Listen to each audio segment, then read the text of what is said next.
Capítulo 34. Oficina de Nosso Lar. Entre 18 e 19 horas, atingimos uma casa singela de bairro modesto. No longo percurso, através de ruas movimentadas, surpreendia-me sobremaneira, por se me deparar em quadros totalmente novos.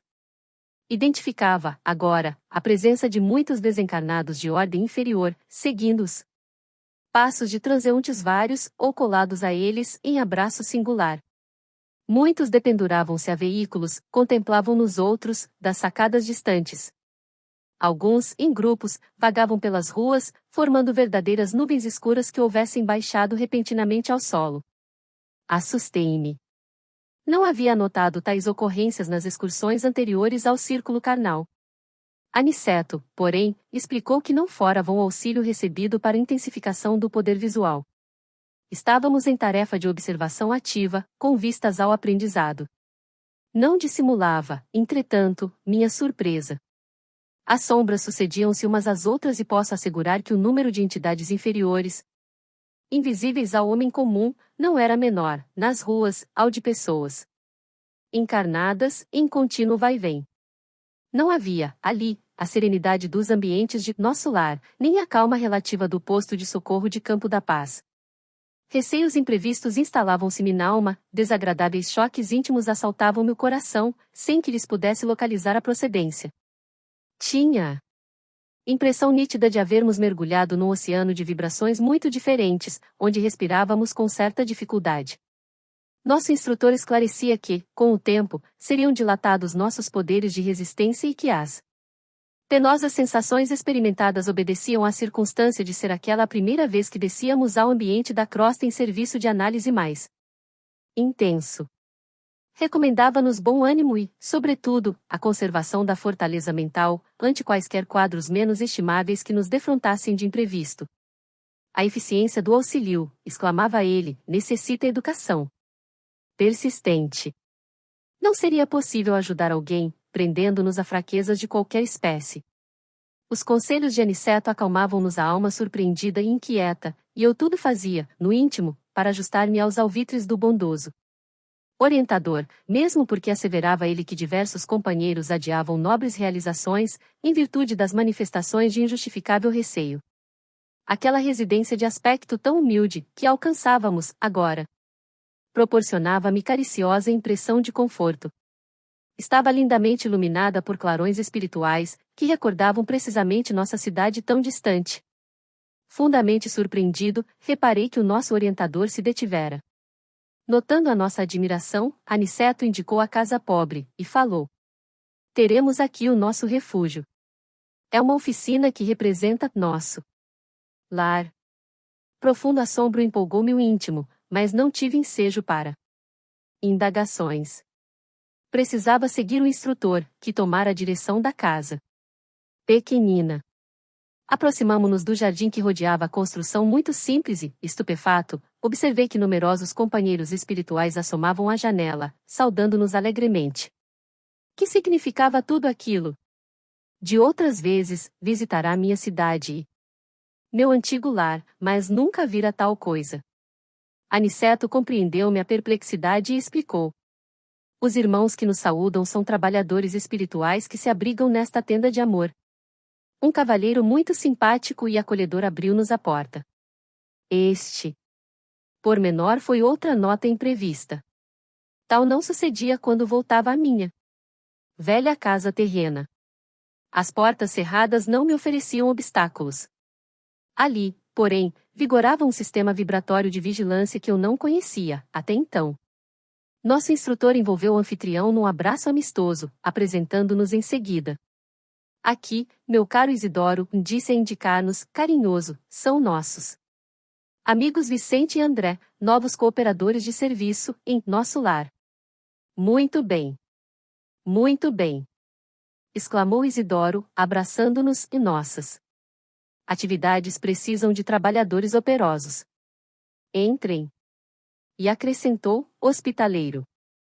A casa pertence a todos os cooperadores fiéis do serviço cristão.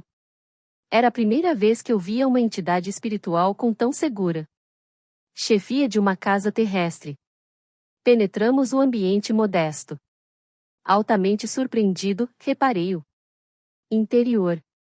A paisagem material mostrava alguns móveis singelos, velhos quadros a óleo nas paredes alvas, velha máquina de costura movimentada por uma jovem aparentando 16 anos, um rapazote de 12 anos presumíveis, atento a cadernetas de exercício escolar, 3 crianças de 9, 7 e 5 anos, aproximadamente, e, como figura central do grupo doméstico, uma senhora de 40 anos, mais ou menos, tricoteando uma blusa.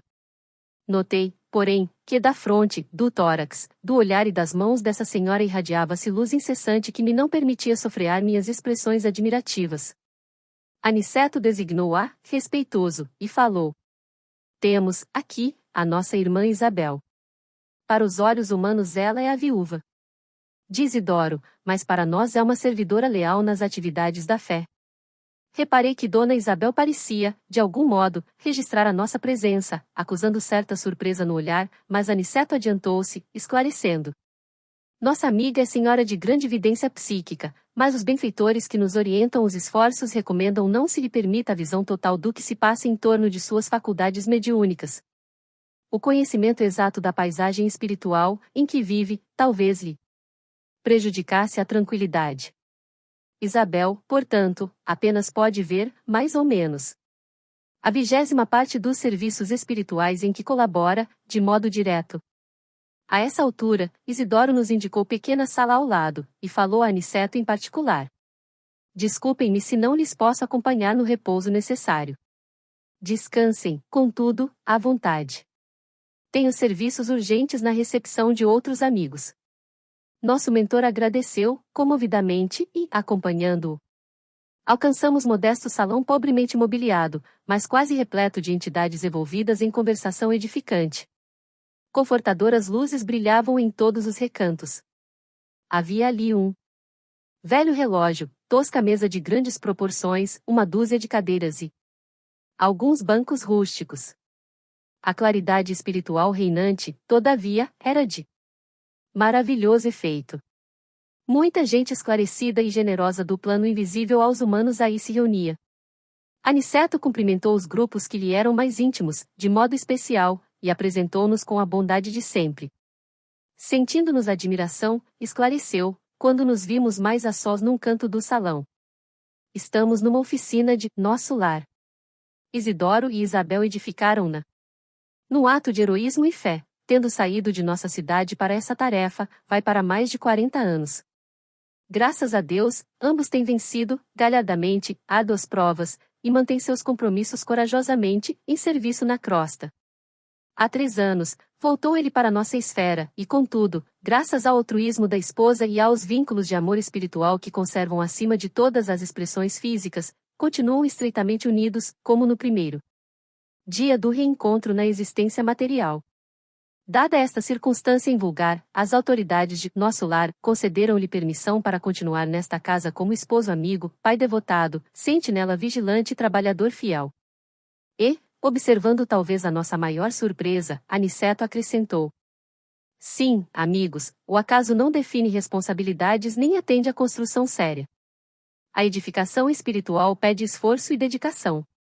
Assim como os navios do mundo necessitam de âncoras firmes para atenderem eficientemente a sua tarefa nos portos, também nós precisamos de irmãos corajosos e abnegados que façam o papel de âncoras entre as criaturas encarnadas, a fim de que, por elas, possam os grandes benfeitores da espiritualidade superior se fazerem sentir entre os homens ainda animalizados, ignorantes e infelizes.